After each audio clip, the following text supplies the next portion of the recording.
محترم ناظرین اور سامعین، السلام علیکم۔ میرا نام ہے محمد عدنان اور سوشل انٹیوشن میں آپ کا خوش آمدید۔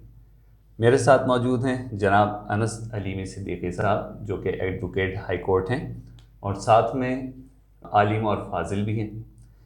آج کا ہمارا موضوع جو ہے وہ ہے ہیومن رائٹس، انسانی حقوق۔ تو انس صاحب آغاز کریں۔ جی بالکل۔ انس صاحب، اس سے پہلے کہ ہم ڈائریکٹ سوالات کی طرف آئیں، آپ ہمارے ناظرین کو تھوڑا سا ہیومن رائٹس کا تھوڑا سا انٹروڈکشن دے دیں۔ ہیومن رائٹس کیا ہوتے ہیں؟ انسانی حقوق کی جب ہم بات کرتے ہیں تو سب سے پہلے ہم بات کرتے ہیں کہ انسانی حقوق کی تعریف کیا ہے، تو اس حوالے سے تھوڑا سا بتائیں۔ بہت بہت شکریہ عدنان بھائی۔ بات یہ ہے کہ انسان اپنی اصل کے اندر اشرف المخلوقات ہے، اور جہاں آج کے اس دور میں جس جدت کی طرف ہم جا رہے ہیں تو جانوروں کے بھی حقوق ہیں اور اشیاء تک کے حقوق ہیں، لیکن بات یہ ہے کہ انسانی حقوق کی جب ہم بات کرتے ہیں تو اس کی بہت سی ڈیفینیشنز ہیں، بہت سے چارٹرڈ ہیں اور بہت سے اقوام عالم میں قوانین ہیں جو اپنے اپنے اعتبار سے اس کی تعریفات کرتے ہیں۔ تو ان ساری تعریفات کو سمیٹتے ہوئے اگر ہم اس کو بالکل مختصر بیان کریں تو اس طرح کہا جا سکتا ہے کہ انسان کی نفس کی، یعنی اس کی جان کی، اس کی مال کی اور اس کی سوسائٹی کی حفاظت ہر حوالے سے، چاہے وہ اکنامیکلی ہو، ایجوکیشنلی ہو، پولیٹیکلی ہو یا کسی بھی حوالے سے لیگلی ہو، وہ سب اس تعریفات میں آ جائیں گی کہ وہ ہیومن رائٹس کے تحت جو ہے وہ عمل کریں گی اور رواں دواں رہیں گی۔ اگر ہم اس کی مختصر تعریف کرنا چاہیں، میں نے لب لباب پیش کرنے کی کوشش کی کیونکہ اس کی اتنی الگ الگ تعریفات ہیں، کیونکہ جب آپ ہیومن رائٹس کی بات کرتے ہیں تو وہ آگے بہت سی ایسی تعریفات بھی ہیں اس کی جو اسلام کی بنیادوں سے بھی ٹکراتی ہے، تو میں اس وجہ سے ان تعریفات میں نہیں گیا۔ ٹھیک ہے۔ اچھا انس صاحب، اگر ہم ہیومن رائٹس کی بات کریں تو ہم اس کو کتنی کیٹیگریز میں ڈیوائڈ کر سکتے ہیں؟ اگر آپ صرف ہیومن رائٹس کی بات کر رہے ہیں تو ہیومن رائٹس کی کیٹیگریز تو میں اپنے پہلے جواب میں ہی آپ کو بتا چکا ہوں کہ بنیادی طور پر اس کی مالی اور اس کے نفس کی جو ہے وہ حفاظت کرنا اور اس کو بنیادی تعلیم اس کا بنیادی ہے کہ یہ۔ لیکن اگر آپ صرف رائٹس کی بات کریں گے تو رائٹس ایک بہت بڑا موضوع ہے، اس میں صرف ہیومن رائٹس نہیں ہے، پھر اس کے اندر مائنرس کے رائٹس آ جاتے ہیں اور سویلینس کے رائٹ الگ ہیں۔ اس کے علاوہ جو ہے انسان کے اپنے جو نیشنل لیگل رائٹس ہوتے ہیں وہ الگ ہوتے ہیں، اور جو باہر کے فارنرز ہوتے ہیں ان کے لیگل رائٹس الگ ہوتے ہیں، تو اس طرح کی اقسام اس میں آ جاتی ہیں۔ لیکن پھر بھی میں اس کو کیٹیگرائز کر دیتا ہوں کہ 3 قسم کے رائٹس ہیں بیسیکلی، یا وہ 4 قسم کے بھی ہو سکتے ہیں، لیکن میں اس کو 3 قسم کے بیان کر دیتا ہوں آپ کو۔ ایک ہے فنڈامنٹل رائٹس۔ فنڈامنٹل رائٹس وہ ہوتے ہیں جو کانسٹیٹیوشن کسی بھی ملک کا تمام سٹیزنز کو یکساں دے دیتا ہے۔ صحیح۔ جیسے فیئر ٹرائل، جیسے قانون کے اندر جب کوئی کیس آئے گا اس کا جو ٹرائل چلے گا وہ فیئر ہونا چاہیے، بالکل انصاف۔ مطلب اس میں اگر صدر مملکت بھی آپ کے مقابل آ جائے گا ٹرائل میں تو جج جو ہے اس کو جو ہے بالکل انصاف کے ساتھ فیئر اس کو جتنی اپرچونٹیز ایک بالکل اس کو دعوے دار کی ہیں اتنی حقدار کی، بالکل اس کو اسی طرح وہ پروسیڈ کرے گا۔ اچھا، دوسرا اس کے اندر فنڈامنٹل رائٹس کے بعد جو آتا ہے وہ ہیومن رائٹس ہے۔ اب ہیومن رائٹس اور فنڈامنٹل رائٹس میں بنیادی فرق یہ ہے کہ بہت سی ایسی چیزیں ہیں، جیسے میں آپ کو بتاؤں کہ ایکویلٹی ہیومن رائٹس تو ہے لیکن فنڈامنٹل رائٹس ہر جگہ نہیں ہو سکتا۔ مطلب ایک انسان ہے، اگر وہ جسٹس کی کرسی پہ، تو اس کے بہت سے ایسے رائٹس ہیں جو ایک عام آدمی کے نہیں ہیں، کیونکہ وہ جس سیٹ کو ریزرو کر رہا ہے وہ ایسے بہت سے پروٹوکولز کو فالو کرنا پڑتا ہے جو اس کے لیے لازم آتا ہے۔ یعنی آپ کے کہنے کا مطلب یہ ہے کہ ہر انسان کے اتھارٹیکلی ہر قسم کے حقوق بالکل الگ ہوتے ہیں۔ جیسے ایک مسجد کے امام کے جو حقوق ہوں گے اخلاقی طور پہ وہ ایک عام آدمی کے نہیں ہو سکتے، یہ عقل اس کو قبول نہیں کرے گی، یا کسٹمز اور نارمز جو ہیں معاشرے کے وہ اس کو قبول نہیں کریں گے۔ اور تیسرے جو ہیں بنیادی وہ لیگل رائٹس ہیں، فنڈامنٹل رائٹس، ہیومن رائٹس اور لیگل رائٹس۔ لیگل رائٹس آپ کے یہ ہیں، ایک تو بات یہ ہے کہ کوئی بھی کرمنل پروسیڈنگ ہوگی، کچھ بھی ہوگا، ہر شہری یہ حق رکھتا ہے کہ وہ FIR لانچ کروا سکتا ہے اگر اس کی کچھ غیر قانونی عمل اس کے ساتھ ہوتا ہے، یہ اس کا لیگل رائٹ ہے۔ اسی طرح قانون کے اندر جب وہ جائے گا، کانسٹیٹیوشنل پٹیشن فائل کرنے کا لیگل رائٹ ہے اس کو، کہ اگر کوئی ادارہ کام نہیں کرتا ہے، گورنمنٹ ادارہ، اس کا کام نہیں کرتا ہے، یا کسی حوالے سے جو کام گورنمنٹ کے کرنے کا ہے وہ نہیں کرتا ہے، یا جو کام اس کو کرنا چاہیے اس کام کو کرنے سے روکتا ہے. اس طرح کی بہت سی کائنڈز ہیں اس کی، کیونکہ کانسٹیٹیوشنل پٹیشنز کی بھی کائنڈز ہیں. صحیح. تو جس طرح سے آپ نے پہلے ہی بات کی گفتگو کے آغاز میں، تھوڑا سا اس بارے میں بھی ڈیفائن کر دیں. جیسے آپ نے ابھی کہا کہ رائٹس اور ہیومن رائٹس میں فرق ہے، تو اس کو بھی تھوڑا سا ڈیفائن کریں کہ آپ اس کو کس طرح سے دیکھتے ہیں، اور کیا واقعی اس طرح سے رائٹس اور ہیومن رائٹس کو ہم الگ الگ کیٹیگرائز کر سکتے ہیں؟ لیکن ٹیکنیکلی عوام کے لیے تو ایک ہی ہے. بہت سی ٹھیک باتیں ہے. ایسی ہوتی ہیں جو عوام کے اندر مشہور ہوتی ہیں، لیکن اس کی جو اصطلاحی معنی اور مفاہیم ہوتے ہیں وہ منفرد ہوتے ہیں. جب آپ اس علم میں آتے ہیں تو جب آپ اس علم میں داخل ہوں گے تو اس کے معنی اور مفاہیم بڑے ٹیکنیکل ہو جاتے ہیں. تو رائٹس اور ہیومن رائٹس میں بالکل فرق ہے. صحیح. رائٹس جو ہیں وہ کسی بھی ادارے کے اپنے ہو سکتے ہیں. اسی طرح فنڈامنٹل رائٹس جو ہیں وہ تمام سٹیزن کے ایک ہوں گے، اور ہیومن رائٹس جو ہیں اس کا تمام انسانیت پہ اطلاق ہوگا. وہ کسی ملک کے ساتھ مختص نہیں ہے. آپ اس کو یہ نہیں کہہ سکتے کہ پاکستان میں رائٹس ہیں. اب پاکستان کے مسلمانوں کو جو رائٹس ہیں وہ انڈیا کے مسلمانوں کو تو نہیں ہیں. صحیح. لیکن اکارڈنگ ٹو اقوام متحدہ کے چارٹر کے جو رائٹس انڈیا کے انسان کو حاصل ہیں وہ پاکستان کے انسان کو بھی حاصل ہیں، وہی بنگلہ دیش کے انسان کو بھی حاصل ہیں، وہی یو ایس اے کے انسان کو. تو بڑا فرق ہے ان سب میں ٹیکنیکلی اگر آپ سمجھیں گے اس کو. صحیح. یعنی آپ یہ کہنا چاہ رہے ہیں کہ جو ہیومن رائٹس ہیں وہ صرف انسانی حقوق ہیں، لیکن رائٹس جو ہیں وہ ایک یونیورسلی ہر چیز کو ڈیفائن کرتے ہیں. یعنی اس میں اینیمل رائٹس بھی ہیں، اس نہیں میں میں یہ اداروں. نہیں سر، میں یہ نہیں کہنا چاہ رہا. میں یہ کہنا چاہ رہا ہوں کہ ہیومن رائٹس جو ہیں وہ پوری انسانیت کو ڈیفائن کرتے ہیں، ٹھیک ہے. لیکن رائٹس جو ہیں وہ اسپیسیفکلی ہوتے ہیں. ہر ادارے کے اپنے رائٹس ہوتے ہیں جس کے اندر کوئی اور دوسرا ادارہ دخل نہیں دے سکتا. صحیح. لیکن فنڈامنٹل رائٹس جو ہیں وہ تمام سٹیزنز کے ہوتے ہیں، پورے ملک کے اندر جو سٹیزن ہیں. ٹھیک. اچھا، تھوڑا سا یونیورسلی ڈکلیئرڈ جو ہیومن رائٹس ہیں ان کو بھی تھوڑا سا ڈیفائن کر دیں، جس کو ہم UDHR کہتے ہیں. یہ ہیومن رائٹس جو ہیں یہ یونیورسلی ڈکلیئرڈ جو اقوام متحدہ کے چارٹر میں بھی موجود ہیں. اگر آپ کا سوال اس کی عملی ایگزیکیوشن سے ہے، مطلب اس کا نفوذ ہے کہ نہیں ہے اس حوالے، ایگزیکٹلی.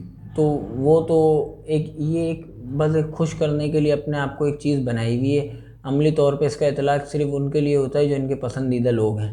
صحیح. نہ اسلامی ممالک کو اس سے کوئی فائدہ ہے نہ کچھ ہے، بلکہ ان کے خلاف ہے. اگر آپ دیکھا جائے تمام انسانیت، تمام مذاہب برابر ہیں. تمام مذہب، میں بحیثیت مسلمان اسلام سے بڑا کسی کو مذہب نہیں مانتا، یہ ہمارے ایمان کا حصہ ہے. تو میں کیسے اس چارٹر کو مانوں گا؟ سب سے پہلا تو میرا یہ اعتراض ہے اس چارٹر پہ. آپ بحیثیت مسلمان، کوئی بھی مسلمان اسلام سے افضل تو نہیں مانیں گے نا آپ بدھزم کو یا ہندوازم کو، مان ہی نہیں سکتے.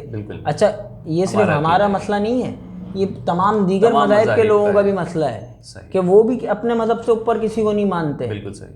تو یہ چارٹر عقلی طور پہ جو ہے یہ نامکمل ہے. اگر آپ دیکھیں تو اس کو باقاعدہ کہنا چاہیے. ہاں، اس میں یہ ہے کہ ہر مذہب ایک دوسرے کا احترام کرے، اور اس کے علاوہ لسانی جنگ و جدول نہ ہو، اور دیگر چیزیں جو معاملات ہیں اس میں جیسے ایکویلٹی ہے، لبرٹی ہے، آزادی ہے ہر قسم کی، فریڈم آف اسپیچ ہے، فریڈم آف ایکشن ہے، ایکسپریشن ہے.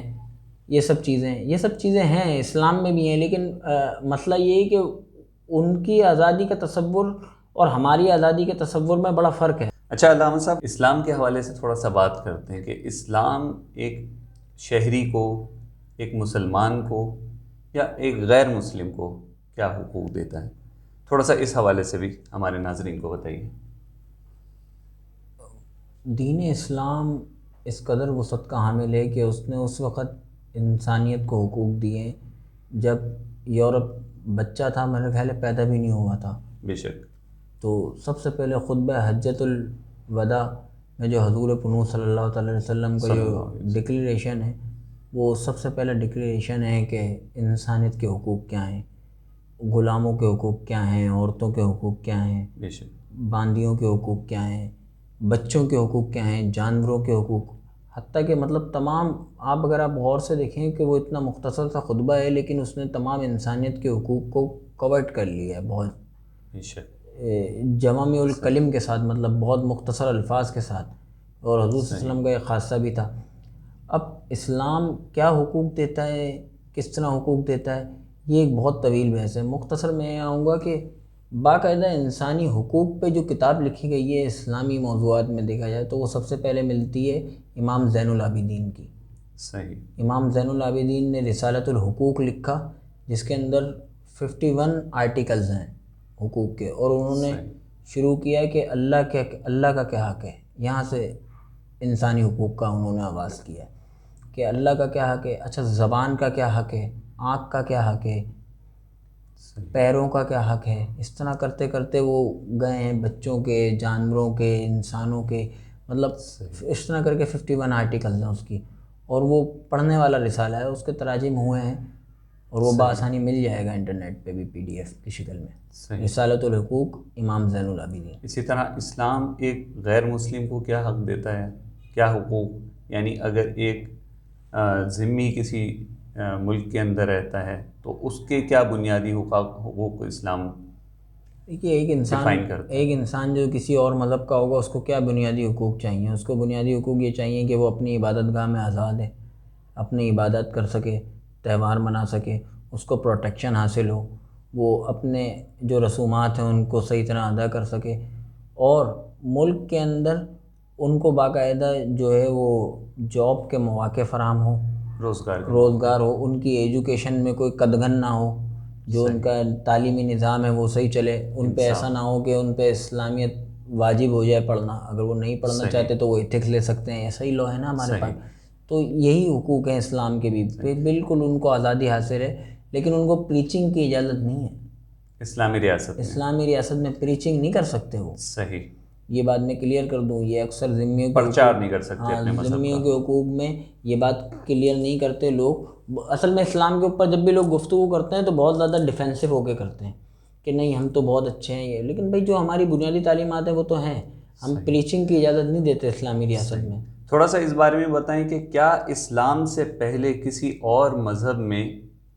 اس طرح سے حقوق کو باقاعدہ ڈیفائن کیا گیا تھا، یا کسی اور معاشرے میں، میں اگر اس طرح سے سوال گھما کے کروں، میرے خیال سے مذہب کی حوالے سے تو نہیں، کسی اور معاشرے میں اسلام سے پہلے کیا اس طرح سے جس طرح اسلام نے حقوق کو الگ الگ کیٹیگرائز کر کے ڈیفائن کیا گیا، اس طرح کسی اور معاشرے میں؟ دیکھیں اس کی دو شکلیں ہیں، اگر آپ اسلام سے پہلے سے مراد یہ لے رہے ہیں کہ زمانہ حضور پرنور صلی اللہ تعالیٰ علیہ وسلم کا جو اعلان نبوت ہے وہ والا اسلام، بالکل، یا وہ والا اسلام جو آدم علیہ السلام سے چلا آ رہا ہے، کیونکہ وہ بھی اسلام ہی ہے قرآن کے مطابق، آپ صلی اللہ علیہ وسلم سے چلتے ہیں، آپ صلی اللہ تعالیٰ علیہ وسلم کے جو دور کا اسلام ہے اس سے پہلے اتنے منظم انداز میں، اتنا با ترتیب کبھی بھی انسانی حقوق کو ڈیفائن نہیں کیا گیا، کیونکہ معاشرہ اس وقت اس قدر ترقی یافتہ بھی نہیں تھا۔ دیکھیں لیکن یونان کی جب ہم بات کرتے ہیں، یونانی اور ایرانی کافی ترقی یافتہ تھے آپ صلی اللہ علیہ وسلم کے دور میں بھی، کون سے انسانی حقوق ہیں وہاں پہ؟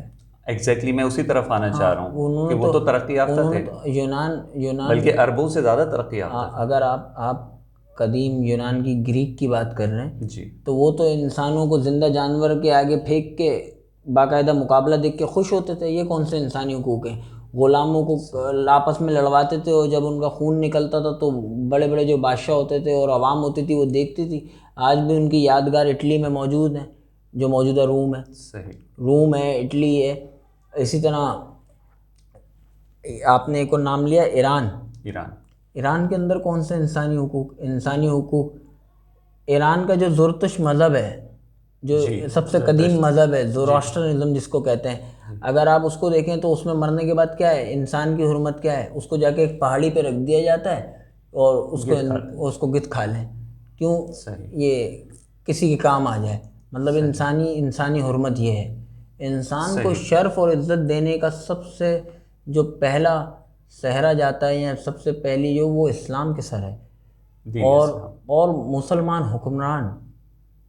حکمرانوں نے جس طرح اسلام کو اسٹیبلش کیا ہے، بالخصوص یہ 4 خلفاء کا جو دور ہے، آپ جب یہ دیکھیں گے تو آپ کو اسلام کے ساتھ ساتھ انسانیت اپنی پیک پہ نظر آئے گی۔ اس دور میں آپ سنتے ہوں گے حضرت عمر کے دور میں جو ہے وہ زکوٰۃ دینے کے لیے لوگ گھوم رہے ہیں، لینے والا نہیں ہے زکوٰۃ، تو وہ ایسا کیا کر رہے ہیں کہ زکوٰۃ لینے والا نہیں ہے؟ انسانیت قائم کی ہوئی ہے، ہر انسان کی قدر ہے، ڈسٹریبیوشن آف منی ہے، نظام سود نہیں ہے، جہاں جس ملک میں ڈسٹریبیوشن آف منی ہوگا وہاں پیسے کی کمی ہوگی ہی نہیں. بے شک. جہاں ڈسٹریبیوشن، اصل تو اکنامک کی بنیاد ڈسٹریبیوشن آف ویلتھ ہے. بالکل صحیح. جب آپ کیپٹلزم. ہاں اگر آپ ویلتھ کو روک لیں گے یا اس کے ذرائع کو روک لیں گے، وہ کسی بھی شکل میں ہو سکتا ہے، ضروری نہیں ہے مالی حالت میں ہو.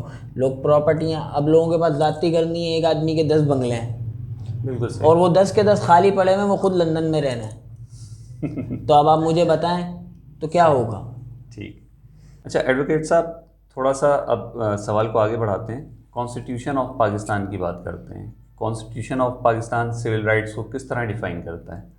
دیکھیے کانسٹیٹیوشن آف پاکستان جو ہے اس کے اندر جب ہم رائٹس کی بات کرتے ہیں تو رائٹس مقید ہیں آرٹیکل 8 to 28 تک. اس میں تو جو 15 آرٹیکلز ہیں، 15 آرٹیکلز ہیں، وہ ڈیوائیڈڈ ہیں پولیٹیکل رائٹس میں اور فنڈامنٹل رائٹس میں.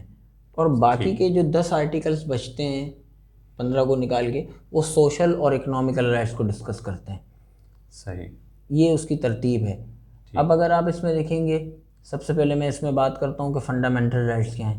فنڈامنٹل رائٹس یہ ہیں کہ کسی بھی کوئی بھی ادارہ، کوئی شخص ایکسپلائٹ نہیں کیا جائے گا، ایکسپلائٹیشن کسی کی نہیں ہوگی.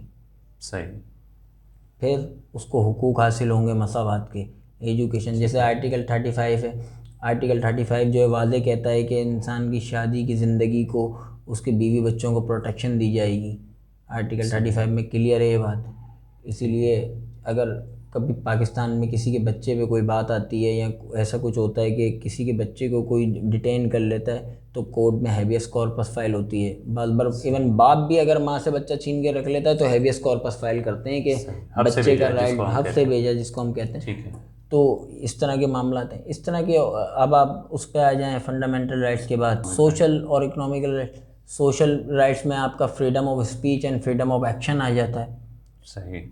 آپ جہاں چاہے جا سکتے ہیں، جہاں چاہے آ سکتے، مطلب کوئی ایسی جگہ نہیں ہے کہ جہاں آپ نہ جائیں. اس کو میں اس طرح ڈیفائن کر دوں کہ مطلب آپ کو آزادی ہے ہر جگہ جانے کی. آپ NIC کے اوپر اسلام آباد چلے جائیں، آپ کو اس کے لیے کوئی روکے گا نہیں کہ آپ کا پاکستانی ہونا کافی ہے. یہ آپ کے سوشل رائٹس ہیں. صحیح. آپ ایک ہی نوٹ ہے آپ کے پاس، آپ اس کو پورے پاکستان میں استعمال کر کے کچھ بھی خرید سکتے ہیں، سوشل رائٹ ہے آپ کا. صحیح. اس کے علاوہ اکنامیکل رائٹ ہیں، آپ بزنس کر سکتے ہیں، آپ کو آزادی ہے. ہاں اس کا ایک پروسیجر ہے جو لا کہتا ہے کہ اگر آپ کمپنی بنا رہے ہیں تو اس کو رجسٹر کروائیں گے، جو اس کا ایک طریقہ کار ہے اپنا، وہ ہر ملک کا ہوتا ہے. تو یہ ہمارے رائٹس ہیں. اس میں جو سمجھنے والی بات ہے وہ یہ ہے کہ پاکستانی عوام کا المیہ یہ ہے کہ پاکستانی عوام اپنے رائٹس نہیں جانتی. صحیح. اتنی انویئر ہے، اور وہ جن چیزوں کو رائٹ سمجھتی ہے وہ ان کے رائٹ نہیں ہے. اس طرح کی بھی بہت سی باتیں ہیں. ٹھیک ہے. جیسے ایک آج کل بہت ٹرینڈ چلا ہوا ہے، میں ہائی لائٹ کر دوں، جس کی چاہے آپ ویڈیو بنا لیتے ہیں. آپ ایک پولیس والا ہے، وہ اپنی ڈیوٹی دے رہا ہے، آپ اس کی ویڈیو بنا لیتے ہیں. آپ کو کس نے حق دیا ہے اس کی پرائیویٹ لائف یا اس کی پروفیشنل لائف میں داخل ہونے کا؟ آپ کو SSP نے اپائنٹ کیا ہے، آپ اس کی ویڈیو بنا رہے ہیں. صحیح. اگر وہ رشوت لے رہا ہے، اگر آپ ایسا کچھ دیکھ رہے ہیں، آپ جائیں کمپلین کریں، اڈاپٹ دا پروسیجر جو لا کہتا ہے. ثبوت کیسے لائیں گے پھر؟ نہیں تو ثبوت تو ویسے بھی آپ کسی کی آپ دیکھیں نا، دیکھیں ایک قانون ہوتا ہے سر. بات یہ ثبوت کے لیے تو پھر یہ ہے کہ بہت سے ایسے اچھے، نہیں یہ بات صحیح ہے، معاشرے کے ایسے بہت سے اچھے کردار ہیں جو آپ کو نظر آتے ہیں، اگر آپ ان کی پرسنل لائف کے اندر کیمرے لگا دیں تو آپ ان کی عزت کرنا چھوڑ دیں گے. بالکل صحیح. تو اس کا مطلب یہ ہے کہ ان کے گھروں میں کیمرے لگا کے دیکھا جائے. دیکھیے بات یہ، ہر ادارے کی اپنی عزت ہوتی ہے. یہ بہت برا عمل ہے کہ آپ کسی سے بھی جو ہے کیمرہ پکڑ لیا آپ نے، آپ اس سے سوال کر لیں، یہ بد اخلاقی اور بدتمیزی ہے. اور سوال آپ دیکھیں، اس طرح کے کلپس دیکھیں، آپ کون سے، آپ اس کی پرائیویٹ لائف میں مداخلت کر رہے ہیں، آپ کو کوئی حق نہیں بنتا. ایون جو لائسنس یافتہ چینل ہے نا، جن کے پاس لائسنس ہے، ان کی بھی اپنی جو ہے نا وہ حد ہے قانون کے مطابق. لیکن یہاں پہ سب ہوتا ہے اور اس بات کو اپریشیٹ بھی کیا جاتا ہے. ہر چیز کی ویڈیو بنا کے دیکھیں، جہاں اس کا فائدہ ہے 10%، وہاں 90% نقصان بھی ہے. کیوں؟ کیونکہ پوری دنیا سوشل میڈیا پہ آپ کے انٹرنل معاملات کو دیکھ رہی ہے اور ہنس رہی ہے آپ پہ.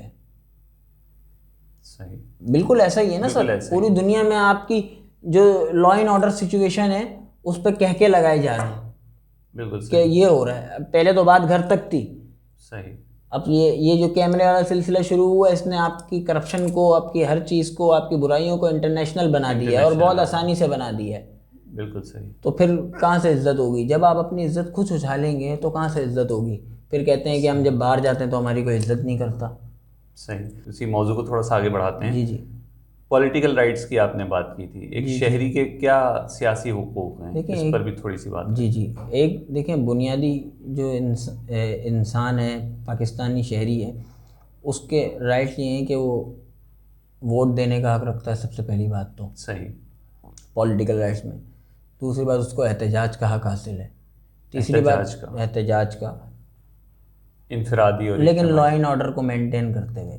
یہ نہیں ہے کہ لا اینڈ آرڈر کو پامال کر دے گا وہ, اور یہ اس طرح کے کچھ معاملات ہو جاتے ہیں تو پھر مختلف نوٹیفیکیشنز نکلتے ہیں جو ہم دیکھتے ہیں. ٹھیک ہے, مطلب اپنی باؤنڈریز میں رہتے ہوئے, اپنی باؤنڈریز میں رہتے ہوئے قانون کی پابندیوں کے ساتھ, ایز اے ڈیموکریٹک اسٹیٹ کے سویلین کے وہ جو ہے.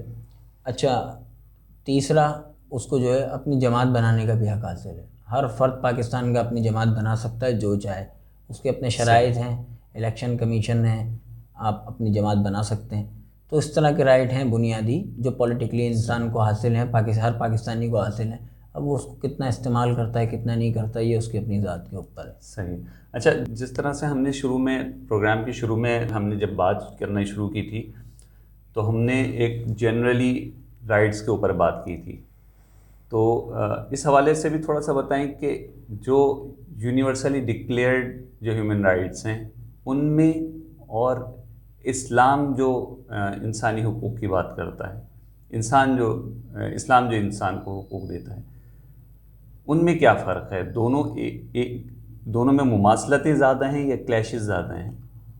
اب یہ تو سر ایک ایسی بات ہے کہ یہ پورا ایک تجزیاتی آپ نے سوال کیا ہے. اس پہ تو میں جب تک خود ذاتی طور پہ دونوں کو سامنے رکھ کے تجزیہ نہیں کروں گا, میں جو ہے نا آپ کو حق ادا نہیں کر سکتا اس سوال کا. صحیح. میں بس ویسے ہی منافقانہ آپ کو یہاں ٹالنے کے لیے جواب دے دوں.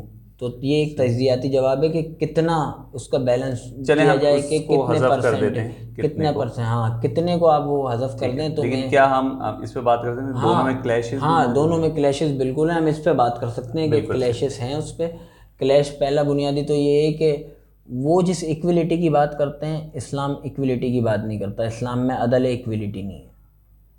اسلام میں عدل انصاف ہے, ایکویلٹی نہیں ہے, مساوات نہیں ہے اسلام میں. مطلب قرآن میں ہے واضح کہ کیا جاننے والا اور نہ جاننے والا برابر ہو سکتے ہیں؟ نہیں ہو سکتے نا. تو وہ تو بات کرتے ہیں. دیکھیں ڈیموکریٹک جو اسٹیٹ ہوتی ہے اس کے اندر ایک پی ایچ ڈی آدمی کا اور ایک ٹھیا لگانے والے دونوں کا ووٹ برابر ہے. بالکل صحیح, ایکویلٹی. ٹھیک ہے, تو یہ اسلام اس چیز کو تو نہیں مانتا. اسلام تو عدل کرے گا جب وہ کہے گا کہ دونوں پی ایچ ڈی ہونے چاہیے. اچھا, اسلام میں ڈیموکریسی نہیں ہے, اسلام میں شرعیت ہے.